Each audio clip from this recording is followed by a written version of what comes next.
Welcome to the online platform of एमर्स online classes. तो students, आप सभी जानते हैं कि हम लोगों ने आपको class 10th mathematic Bihar board में हम लोग एनसीईआरटी आपका बुक बिहार बोर्ड हिंदी माध्यम में हम लोग काम कर रहे हैं, जिसमें हम लोगों ने चैप्टर 6 को स्टार्ट किया हुआ था। और चैप्टर 6 में जितने भी कॉन्सेप्ट थे, जितने भी बेसिक से बेसिक टर्म्स थे, ठीक है, जिसको हमको डिस्कस करना काफ़ी ज़रूरी था। यानी जितने भी आपके पॉइंट्स जो हैं, जो कि इस चैप्टर 6 में ट्रायंगल में जो जरूरी हैं, जो कि काफ़ी महत्वपूर्ण हैं, उन सारे टर्म्स को, उन सारे कंडीशन को, उन सारे रूल्स को, ठीक है, जिससे कि आपका ट्रायंगल का बेस काफ़ी मजबूत हो जाएगा, ठीक है, वो सारे काम जो है ना हम लोगों ने कर चुके थे पिछले वाले वीडियो तक। यानी आज के क्लास में हमें डिस्कस करना है क्या, आपका एक्सरसाइज 6.1 यानी प्रश्नावली 6.1 को हमको यहाँ पे क्या करना है, काम करना है, यानी इसको सॉल्व करना है, हल करना है, ठीक है। यानी अगर आप सारे वीडियोस को अगर देखे हुए होंगे, यानी पार्ट 1, पार्ट 2, पार्ट 3 और पार्ट 4 वीडियो को अगर देखे हुए हैं, तो आप आराम से जो है आप 6.1 यानी प्रश्नावली 6.1 को आराम से कर सकते हैं, ठीक है। तो सबसे पहले चलिए समय को ज़्यादा ना गंवाते हुए जो है ना, हम यहाँ पे आपका जो टॉपिक है उसको ले लेते हैं। और आपका जो पार्ट 6 है, इसका नाम क्या है, आपका त्रिभुज ट्रायंगल है, ठीक है। तो इसमें हमको देखना क्या है, प्रश्नावली 6.1 प्रश्नावली 6.1 यानी कंप्लीट प्रश्नावली हमको देखना है 6.1, ठीक है। तो 6.1 में आपका कह रहा है कि कोष्ठकों में दिए गए शब्दों में से सही शब्दों का प्रयोग करते हुए रिक्त स्थानों को भरिए। तो चलिए सबसे पहले जो है ना वीडियो को हम पॉज करेंगे, और पॉज करने के बाद इन चारों क्वेश्चन जो कि ऑब्जेक्टिव है, इस क्वेश्चन को लिख लेते हैं, और तब इसको हम लोग क्या करते हैं, हल करते हैं। क्योंकि लिखेंगे बोलेंगे तो उसमें जो है ना थोड़ा सा समय ज़्यादा लग जाएगा और वीडियो ज़्यादा लेंथी हो जाएगा, बड़ा हो जाएगा, ठीक है। तो चलिए पहले इसको क्या करते हैं ना, क्वेश्चन को हम लिख लेते हैं यहाँ पे, ठीक है, और उसके बाद अपना काम करते हैं। चलिए, तो यहाँ पे आपका पहला नंबर क्वेश्चन दिया हुआ है कि कोष्ठकों में दिए गए शब्दों में से सही शब्दों का प्रयोग करते हुए रिक्त स्थान को भरिए। यानी यहाँ कोष्ठक में जो है ना कुछ यहाँ पे शब्द दिए हुए हैं, जिसमें से आपको पढ़ना है स्टेटमेंट को, कथन को, और इसमें बताना है कि कौन होगा।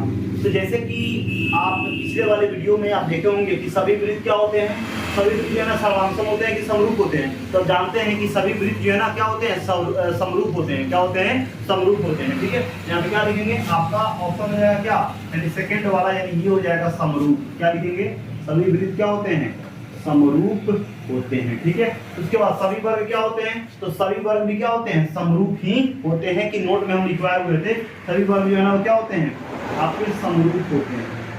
क्या होते हैं, समरूप होते हैं। कह रहा है कि सभी डैश त्रिभुज समरूप होते हैं। तो बताइए समरूप कौन सा त्रिभुज होता है, तो समबाहु त्रिभुज क्या होते हैं, समरूप होते हैं। यानी उनके तीनों एंगल्स, मतलब उनके तीनों कोणों का, यानी उनको तीनों संगत कोण क्या होते हैं, बराबर होते हैं, मतलब 60 डिग्री होते हैं। अब प्रत्येक कोण बराबर, प्रत्येक भुजा का अनुपात तो बराबर होता ही होता है। किसका, समबाहु त्रिभुज का, यानी समबाहु हो जाएगा। क्या हो जाएगा, सभी समबाहु त्रिभुज समरूप होते हैं।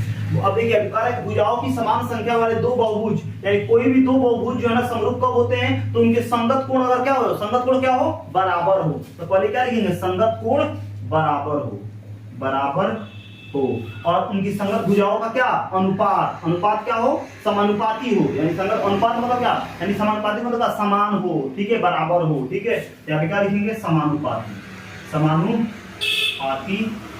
ठीक है। तो इस तरह से जो हमारा पहला नंबर क्वेश्चन जो है वो खत्म हो गया, ठीक है। अब चलिए आपका सेकंड नंबर क्वेश्चन क्या कह रहा है, तो सेकंड नंबर क्वेश्चन में कह रहा है कि निम्नलिखित युग्मों के दो भिन्न भिन्न उदाहरण दीजिए। दूसरा नंबर में ये है, दूसरा नंबर कह रहा है कि निम्नलिखित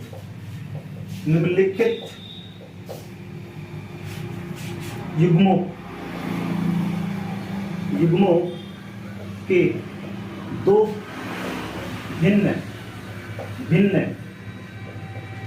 उदाहरण दीजिए। पहला क्या बोला हुआ है, तो समरूप आकृति। तो इसका उत्तर क्या हो जाएगा, तो दो समरूप आकृति का उदाहरण लेना है। एक तो जानते हैं कि वृत्त क्या होता है, समरूप होता है। क्या लिखेंगे, वृत्त। वृत्त क्या होते हैं? वृत्त जो है ना वृत्त समरूप होते हैं, वृत्त समरूप होते हैं लिख सकते हैं। और क्या लिख सकते हैं? वर्ग, वर्ग समरूप होते हैं, ठीक है, वर्ग समरूप होते हैं। यानी ये वृत्त और ये वृत्त, वर्ग का मतलब क्या? ये वर्ग और ये वर्ग, ठीक है।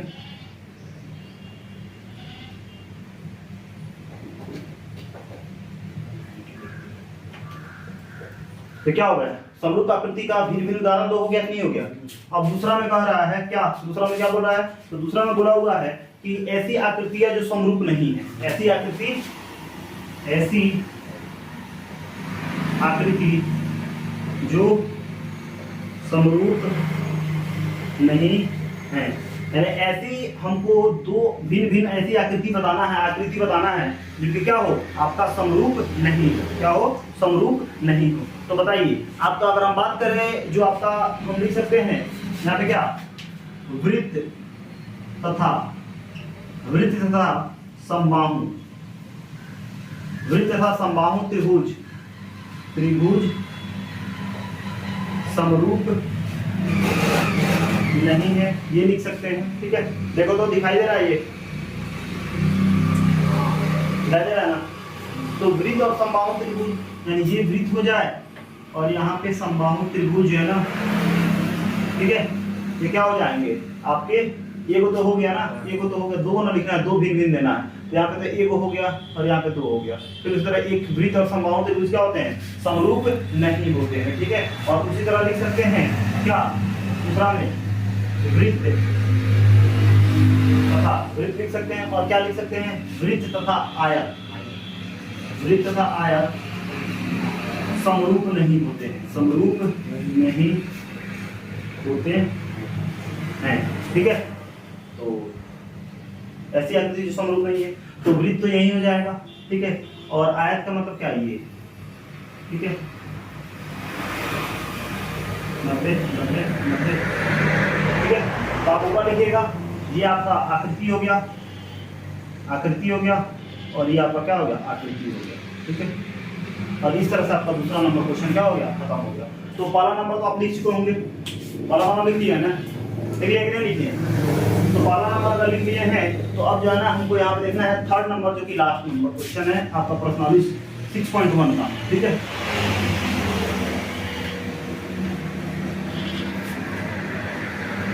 देखिए कितने आसानी से, कितनी सुगमता से जो है ना हम लोग एक्सरसाइज को खत्म आप कर रहे हैं, ठीक है। यानी इसमें हमको नहीं लगता कहीं से कोई दिक्कत हुआ होगा, ठीक है। तो अगर जो है ना आपको ये जो ना आप वीडियो अच्छे से समझ पा रहे हैं, देख पा रहे हैं, तो आप हमारे चैनल को सब्सक्राइब कीजिए, लाइक कीजिए और शेयर कीजिए, ठीक है, ताकि और स्टूडेंट जो है ना क्या कर सके, आज इससे बेनिफिटेड हो सके, ठीक है। उनको भी जो मैथ में प्रॉब्लम है ना, उनका प्रॉब्लम क्या हो जाए? दूर हो जाए, खत्म हो जाए, यानी आसानी से मैथमेटिक्स को सीख सके, ठीक है। तो आपका थर्ड नंबर क्वेश्चन क्या कह रहा है? थर्ड नंबर क्वेश्चन कह रहा है कि बताइए कि निम्नलिखित चतुर्भुज समरूप है कि नहीं है। तो यहाँ पे दो चतुर्भुज दिए हुए हैं, उसको हम पहले बना लेते हैं, ठीक है, ठीक ना। कह रहा है कि बताइए कि निम्नलिखित यानी गिवन फिगर जो है ना, निम्नलिखित चतुर्भुज यानी गिवन क्वाड्रिलेटरल चतुर्भुज समरूप है कि नहीं है, समरूप है या नहीं। तो फिगर बनाइए, आकृति 6.8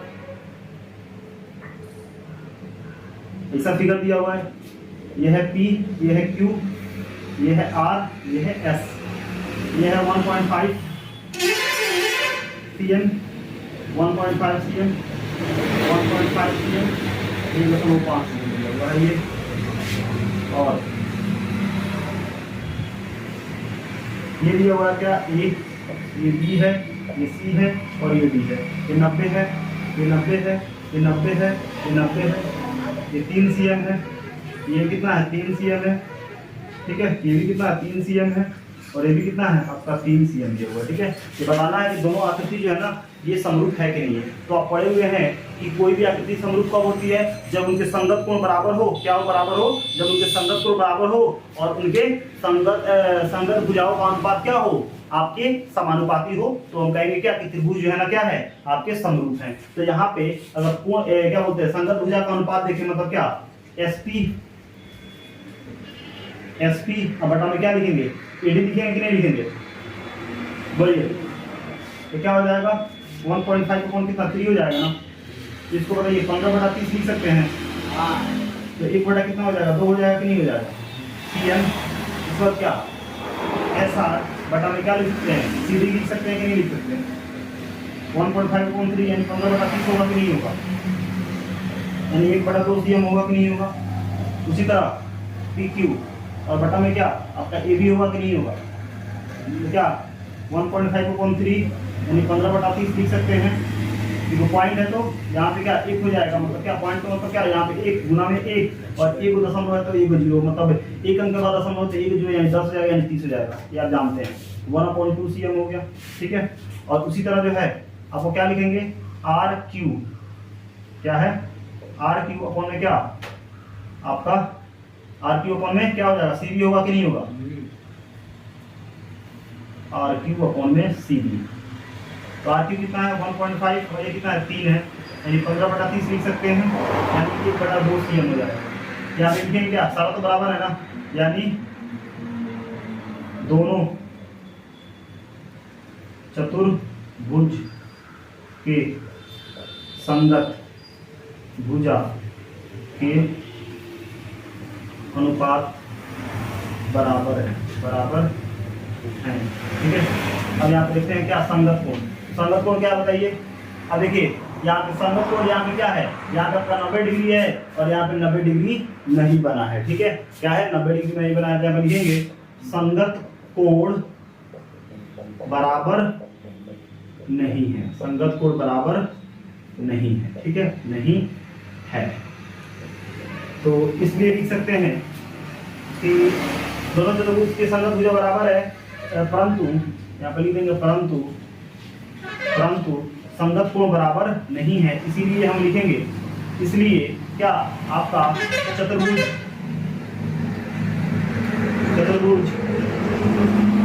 PQRS समरूप नहीं है इसके ABCD,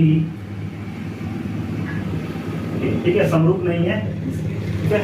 क्योंकि समरूप होने के लिए क्या होना चाहिए, कॉरस्पॉन्डिंग साइड्स और कॉरस्पॉन्डिंग एंगल जो होना चाहिए वो इक्वल होना चाहिए। मतलब क्या आपका संगत भुजा और संगत कोण क्या होना चाहिए, बराबर होना चाहिए। संगत भुजा के अनुपात और संगत भुजा के अनुपात और संगत कोण जो है ना बराबर होना चाहिए। यहाँ का अनुपात तो बराबर है, कोण बराबर नहीं है, तो दोनों अगर फुलफिल नहीं करता तो क्या होगा, चतुर्भुज है ना PQ वाला जो है ना समरूप नहीं है इसके ABCD चतुर्भुज के, ठीक है, चतुर्भुज ABCD के, कोई दिक्कत नहीं है। और इस तरह से जो है ना आपका प्रश्नावली 6.1 जो है खत्म हो गया। अब अगले क्लास में जो है आपका जो थेल्स प्रमेय है जो कि काफी इंपॉर्टेंट है और आपको बार बार जो है ना एग्जाम में आपको पूछता है, तो अगले वीडियो में जो है हम लोग देखेंगे क्या थेल्स प्रमेय और थेल्स का विलोम, इन दोनों को हम प्रूफ करेंगे और उसके अकॉर्डिंग जो है ना आपका 6.2 एक्सरसाइज को हम लोग क्या करेंगे, ठीक है। फिर मिलते हैं अगले क्लास में अगले वीडियो के साथ। Thank you.